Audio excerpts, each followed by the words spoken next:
Hello friends, good morning to you all. Welcome to your own YouTube channel Logical Competitive Forum. As in the previous lecture, we learned the national affairs from the English version of Pratyogita Darpan 2023. Today we are going to learn international affairs from the August month of Pratyogita Darpan 2023. So let's we start with the first current of international affairs. As here you see that Prime Minister Narendra Modi first official state visit to the US. जैसा कि हम लोग जानते हैं कि नरेंद्र मोदी ने हाल ही में 21 से 24 जून तक विदेश यात्रा की, जिसमें इनकी प्रथम यात्रा यूएसए और दूसरी यात्रा इजिप्ट की थी। तो 21 से 24 जून Modi is the first Indian Prime Minister to address the joint session of the US Congress for the second time. Modi ऐसे प्रथम प्राइम मिनिस्टर हैं जिन्होंने ज्वाइंट सेशन यूएस कांग्रेस का दूसरी बार संबोधित किया और उन्होंने बहुत सारे आइकॉनिक बिजनेस फिगर्स से मुलाकात भी की, जैसे कि हम लोग यहाँ देख सकते हैं Tim Cook, who is the CEO of Apple, Sundar Pichai, who is the CEO of Google, Satya Nadella, who is the CEO of Microsoft, Dave Calhoun, who is the CEO of Boeing, Elon Musk, who is the CEO of Tesla, SpaceX and Twitter, and the last one Andrew R. Jassy, who is the President and CEO of Amazon. So these names are really very important, so you must recite it. Next we see that both the leaders celebrated the delivery of NASA ISRO synthetic aperture radar NISAR satellite. NASA ISRO synthetic aperture radar satellite, इसकी delivery के लिए दोनों leaders के बीच वार्ता हुई। निसार जो अर्थ imaging and the planetary activities को record करने का यह एक सैटेलाइट है, इसको डिलीवर करने की बातचीत हुई, जो कि ISRO's UR Rao satellite centre in Bengaluru यहाँ पे डिलीवर्ड किया जाएगा। इसरो यूआर राव सैटेलाइट सेंटर कहाँ है? तो बेंगलुरु में है। क्लियर। और इसे लॉन्च करने की बात जो हुई है वो कब है? 2024 में है। तो निसार, जिसे हम लोग NASA ISRO synthetic aperture radar satellite के नाम से जानते हैं, निसार शॉर्ट फॉर्म है, ये ऑलरेडी दोनों देशों के बीच कोलैबोरेटिव एग्रीमेंट है। इसे इस दौरान मोदी के यूएस विजिट के दौरान ही इसे डिलीवर्ड करने की बात चल रही थी। और यह कहाँ डिलीवर्ड होने वाला है? तो इसरो की जो यूआर राव सैटेलाइट सेंटर है बेंगलुरु में, वहाँ डिलीवर्ड होगा। और इसे कब लॉन्च किया जाएगा? तो 2024 में लॉन्च किया जाएगा। Clear. Both the leaders signed MOU memorandum of understanding on semiconductor supply chain and innovation partnership. Semiconductor supply chain और इनोवेशन पार्टनरशिप पे दोनों देशों के लीडर्स के बीच वार्ता हुई। Also both the leaders signed an MOU between General Electric and Hindustan Aeronautics Limited for the manufacture of GE F414 jet engines in India. दोनों leaders के बीच समझौता हुई। उसके अलावा जनरल इलेक्ट्रिक्स और हिंदुस्तान एरोनॉटिक्स लिमिटेड, ये दोनों के बीच समझौता हुई मैन्युफैक्चर करने के लिए F414 jet engine. F414 jet engine manufacture करने के लिए समझौता हुई, जो कि तेजस विमानों में ज़्यादातर यूज होता है। तो हमें यहाँ याद रखना है कि F414 जेट इंजन ये कौन मैन्युफैक्चर करेगा इंडिया में? तो जनरल इलेक्ट्रिक। और ये किन दो कंपनियों के बीच है समझौता? तो यूएसए की जनरल इलेक्ट्रिक और इंडिया का Hindustan aeronautics limited. It is for light combat aircraft Mark II. India's plans to procure General Atomics MQ-9B HALE UAV. India also plan कर रहा है कि वो प्रोक्योर करे, यूएसए से खरीदेगा general Atomics MQ-9B HALE UAV. It is a armed drones, यह एक आर्मी के लिए ड्रोन्स है. और UAV का मतलब होता है unmanned aerial vehicles. Unmanned aerial vehicles that means drone. Clear. तो MQ-9B HALE UAV क्या है? तो ये आर्म्ड ड्रोन्स है that is utilized by the army, our Indian army. And UAV is unmanned aerial vehicle which is called drone. इससे क्या होगा? तो बूस्ट करेगा यह इंडिजिनस डिफेंस कैपेबिलिटीज़ को. इसके अलावा इस दौरान the global biofuels alliance will be launched in July 2023 with the United States as founding member. इस वार्ता के दौरान ग्लोबल बायोफ्यूल्स अलायंस जुलाई में लॉन्च करने की बात की गई उस दौरान, जिसका फाउंडिंग मेंबर कौन है? United state of America. इससे क्या फ़ायदा होगा? तो it will support Indian railway. ये जो ग्लोबल बायोफ्यूल अलायंस है, इससे सपोर्ट होगा इंडियन रेलवे को इसके एम्बिशियस टारगेट को फुलफिल करने में. और एम्बिशियस टारगेट क्या है? To become net zero carbon emitter by 2023. Air India historic agreement with the Boeing to acquire more than 200 American made aircraft. हम लोगों ने अभी हाल ही में देखा था कि बोइंग के CEO कौन थे? तो देव काल्होन थे. तो बोइंग के साथ एग्रीमेंट हुई है 200 अमेरिकन मेड एयरक्राफ्ट प्रोक्योर करने का. ये क्या करेगा? इससे हेल्प मिलेगा to modernize the civil aviation sector in India. Civil aviation sector को इससे मॉडर्नाइज किया जा सकेगा. तो बोइंग के साथ 200 अमेरिकन मेड एयरक्राफ्ट प्रोक्योर करने का एग्रीमेंट हुआ है. Clear. Next current, the 9th international day of yoga. जो इस वर्ष 21 जून 2023 को योग दिवस जो मनाया जा रहा है वो 9th international day of yoga है. ये कहाँ मनाया जाएगा? तो at the north lawn area of UN headquarter. जब प्रधानमंत्री नरेंद्र मोदी का US विजिट है उस दौरान ही 21 जून को north lawn area of the UN headquarter में योगा इंटरनेशनल योगा डे मनाया जाएगा, जिसकी प्रेसिडेंसी कौन करेंगे? नरेंद्र मोदी करेंगे. और ये organised by UN under the theme yoga for Vasudhaiva Kutumbakam. Yoga for the world is one family. तो थीम हमें याद रखना है कि इस वर्ष थीम क्या है इंटरनेशनल डे ऑफ योगा का? तो yoga for Vasudhaiva कुटुंबकम.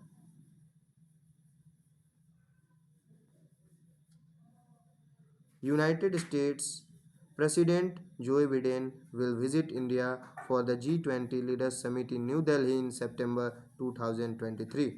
The United State will host G20 presidency in 2026. तो यहाँ हम लोग देख रहे हैं कि जो सितंबर में G20 का लीडर्स समिट न्यू दिल्ली में होने वाला है उस दौरान जो बिडेन इंडिया विजिट करेंगे. उसके अलावा यूनाइटेड स्टेट जो है वह G20 प्रेसिडेंसी को कब होस्ट करेगा? तो 2026 में करेगा.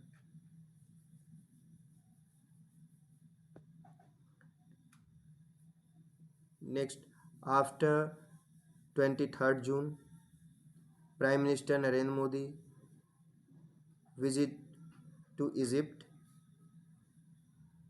Here the 2 days visit 24 to 25 June 2023. In Egypt,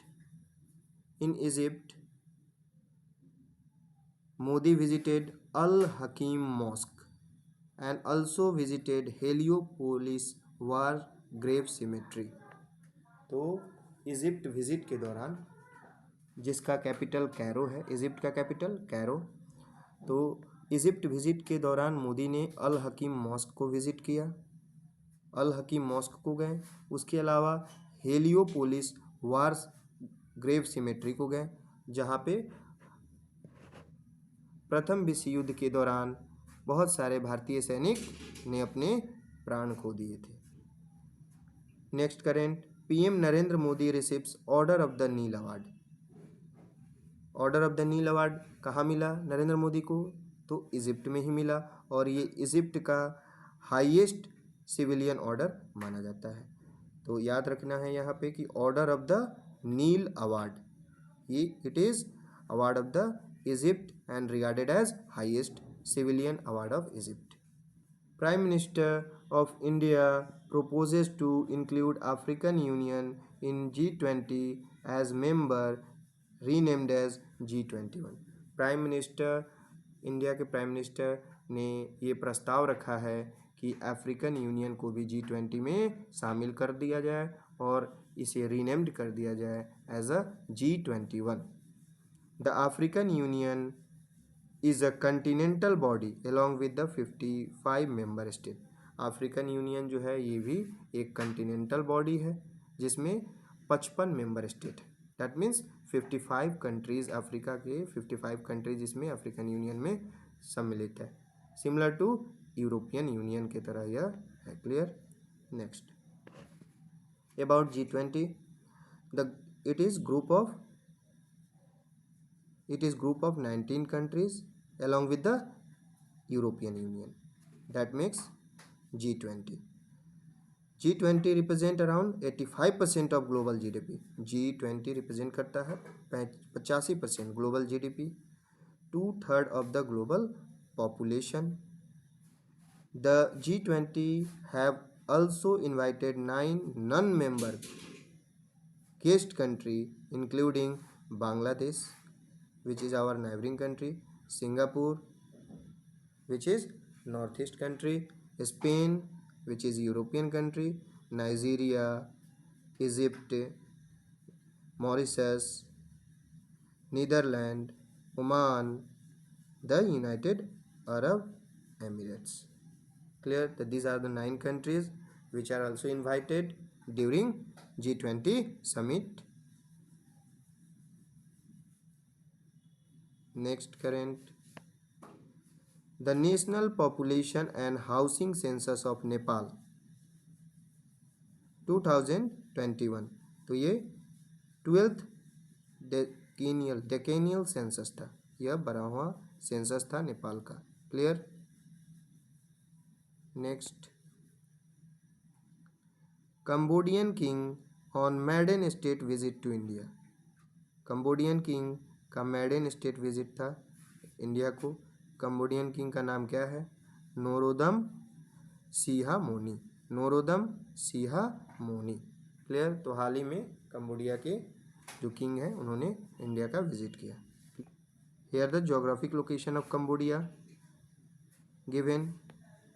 Cambodia is the part of south east Asia and shares border with Vietnam to the east, Laos in the north east, Thailand in the west and northeast। We can also see it from the map in the next slide। Next, Germany host biggest air exercise air defender of NATO nation। Germany ने हाल ही में host किया है biggest air exercise air defender, biggest air exercise air defender of NATO Nations. NATO Nations का जो biggest air exercise है air defender, उसे हाल ही में किसने होस्ट किया? जर्मनी ने किया। एयर डिफेंडर एक्सरसाइज का नाम है। ठीक है। तो air defender 23 is the largest air force deployment exercise in the history of NATO. NATO के इतिहास में यह सबसे बड़ा एयर फोर्स डिप्लॉयमेंट एक्सरसाइज था जिसे हम लोग एयर डिफेंडर के नाम से जानते हैं, और इसे हाल ही में किसने होस्ट किया है? तो जर्मनी ने होस्ट किया है। Clear.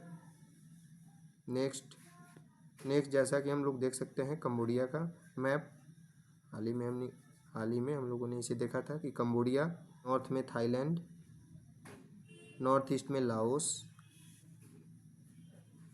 North and north west दोनों में थाईलैंड, लाओस हो गया नॉर्थ ईस्ट में, वियतनाम हो गया साउथ ईस्ट में। क्लियर।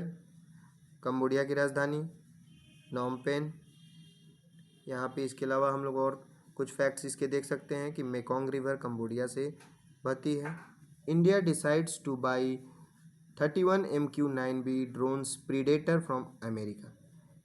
इंडिया डिसाइड कर रहा है बाई करने के लिए कितने, तो 31 MQ-9B drones predator from America से।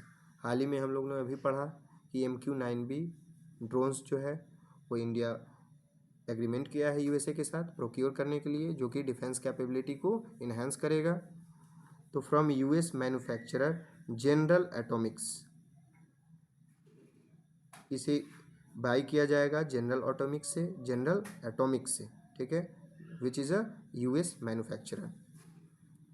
High altitude long endurance HALE Romeo remotely piloted aircraft system which is a utilize for tri services, ये तीनों सेनाओं के लिए यूटिलाइज किया जाएगा।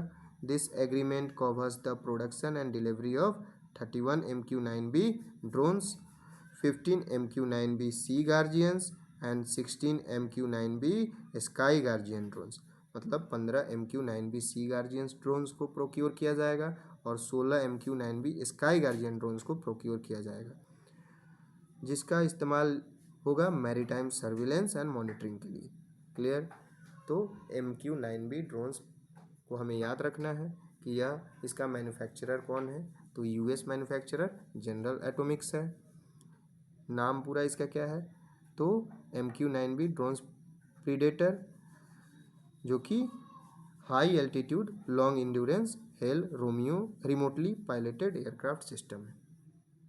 Next, cyclone Biparjoy disaster. Biparjoy का मीनिंग है डिजास्टर, तो साइक्लोन बाइपरजय ओरिजिनेट्स हुआ है अरबियन सी में। क्लियर। नेम बाइपरजय जो है बांग्लादेश के द्वारा सजेस्ट किया गया है।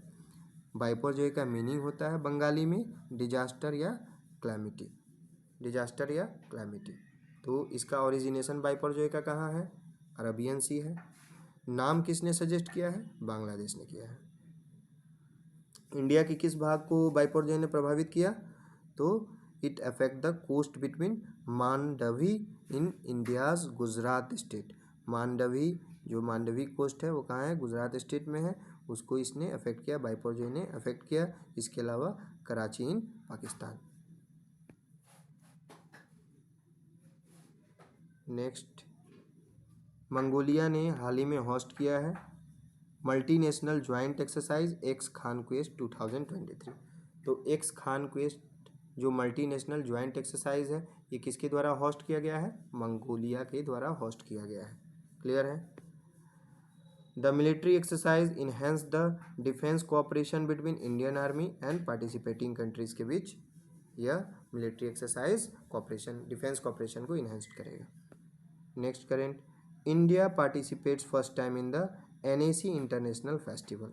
इंडिया पहली बार NAC इंटरनेशनल फेस्टिवल में पार्टिसिपेट किया है। अभी हम लोग आगे देखेंगे कि NAC इंटरनेशनल फेस्टिवल क्या है। NAC इंटरनेशनल एनिमेशन फेस्टिवल इसे और कहा जाता है। Creating animation and VFX content for global audience. तो यहाँ पे NAC इंटरनेशनल फेस्टिवल है क्या, तो यह एनिमेशन जो कि VFX और एनिमेशन पिक्चर्स मूवी में दिखाया जाता है, VFX that means visual effect, उसी का एक फेस्टिवल के रूप में इंटरनेशनली मनाया गया है, जिसे नाम दिया गया है NAC इंटरनेशनल फेस्टिवल। तो NAC इंटरनेशनल फेस्टिवल से हमें बस दो बातें याद रखनी है, it is related with the animation and VFX which is utilized in movies etcetera. Next, India and US agree on new defense and industrial plan, which we already studied in the previous slides, that is MQ-9B armed drones. इसके अलावा China ने